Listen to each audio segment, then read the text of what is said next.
Rabiul Awal ini termasuk bulan kelahirannya Kanjeng Nabi Muhammad. Kenapa yang diperingati itu kok hari kelahirannya Kanjeng Nabi, tidak diperingati hari wafatnya Kanjeng Nabi? Jadi yang diperingati itu di hari kelahirannya. Karena Nabi Muhammad itu ketika beliau lahir ini termasuk peristiwa yang luar biasa. Ada diceritakan saat itu ada seorang raja namanya Raja Abraham. Ini yang diabadikan di dalam surat Al-Fil itu.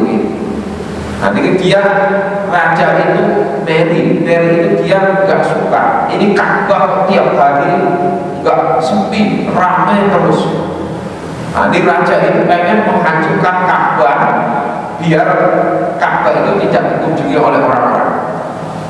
Tapi kemudian ketika Abraham ini mau menyerang Ka'bah, Allah mencegat pasukan itu dengan menurunkan burung ababil yang membawa batu, dilemparkan kepada pasukan itu, semuanya pada mati, semua pada rusak.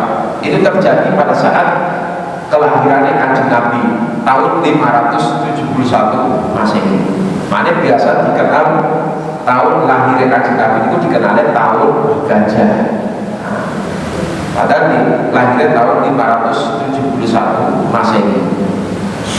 Terus juga kemudian ada peristiwa saat itu muncul cahaya yang luar biasa, ngepasi dengan lahirnya Kanjeng Nabi Muhammad. Bahkan api yang biasa disembah oleh orang-orang Majusi sudah sampai 1000-an tahun lebih tidak pernah padam. Tapi begitu Nabi Muhammad lahir, kemudian api itu padam.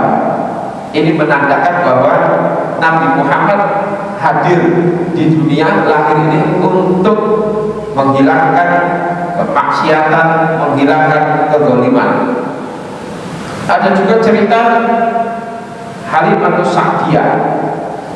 Orang-orang Arab itu kan biasa, anak mereka itu disusukan kepada perempuan-perempuan Arab. Nah, Halimatus Sa'diyah ini biasa menyusui bayi-bayi orang Arab. Saat itu Halimah tidak mendapatkan bayi yang akan dia susui, jika dia nggak bisa mendapatkan upah dari susuannya itu. Tiba-tiba kemudian Halimatus Sa'diyah diminta untuk menyusui Kanjeng Nabi Muhammad. Jadi disusui dulu oleh ibunya Nabi Muhammad, Siti Aminah, kemudian beberapa hari disusui oleh Halimatus Sa'diyah. Saat menyusui itu Halimatus Sa'diyah melihat bayi ini termasuk bayi yang istimewa, beda dibandingkan dengan bayi-bayi yang pernah dia susui. Dia melihat ada cahaya yang luar biasa di wajahnya, dan dia merasakan bahagia luar biasa ketika menyusui bayi itu, yaitu Nabi Muhammad SAW.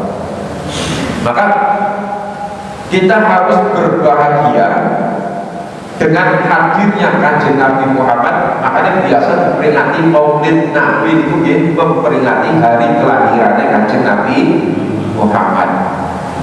Kok anak kita saja, cucu kita hari lahirnya mau diperingati kok. Ulang tahun atau itu minimal ditubas kayak dulu diperingati hari ulang tahun anaknya. Lah ini lahirnya Kanjeng Nabi Muhammad kok malam boten diperingati. Nah ini kan kok banget lagi istilahnya ini. Kita kudu dan ini bahagia, ekspresi bahagia mengenang lahirnya Kanjeng Nabi. Itu pun jelas dalilnya itu pun cetok. Bahagia dengan hadirnya Kanjeng Nabi Muhammad. Di dalam Al-Quran Allah mengatakan qul bi fadlillahi wa bi rahmatihi fa bidzalika falyafrahu. Katakanlah, maka dengan karunia Allah dan juga dengan rahmatnya Allah, maka hendaknya orang-orang berbahagia. Nah ini kita harus berbahagia dengan, di surat Yunus, berbahagia dengan anugerah Allah dan juga rahmatnya Allah. Anugerahnya Allah itu yaitu ilmu. Nah kita diperintahkan untuk berbahagia dengan ilmu yang kita dapatkan. Jadi kalau kita ingin dapat ilmu, yang tadinya tidak paham kemudian jadi paham, walaupun cuma sedikit, itu harus bersyukur. Alhamdulillah. Karena hakikatnya ilmu itu adalah dari Allah Subhanahu wa Ta'ala. Ustadz, kiai, dosen, guru dan sebagainya itu dinamakan perantara. Karena kadang-kadang di wonten terpondok itu kiai ngajari santri ini, wonten santri sih boten paham itu di wonten. Aja karena Allah belum membukakan ilmu kepadanya. Dilarang ketika sudah kuyungan pulang ke masyarakat, dia pelajari lagi ilmunya, dia menjadi paham. Pahamnya itu ketika di rumah banyak cerita-cerita atau seperti itu. Maka hakikatnya ilmu itu adalah yang memberi adalah Allah Subhanahu wa Ta'ala. Kita bersyukur bahagia bisa diberi kesempatan untuk mendapatkan ilmu. Termasuk juga Kanjeng Nabi itu nanti dawuh mayuridillahu bihi khairan yufaqihu fiddin. Barang siapa yang dikehendaki oleh Allah akan suatu kebaikan, maka Allah akan memberikan pemahaman terhadap agama. Jadi kalau panjenengan itu paham terhadap ilmu agama, senajan sedikit, cuma sedikit, ini berarti panjenengan mendapatkan kebaikan dari Allah Subhanahu wa Ta'ala. Nah, itu makanya kita syukuri. Itu yang pertama. Terus kemudian yang kedua, rahmatnya Gusti Allah niku napa?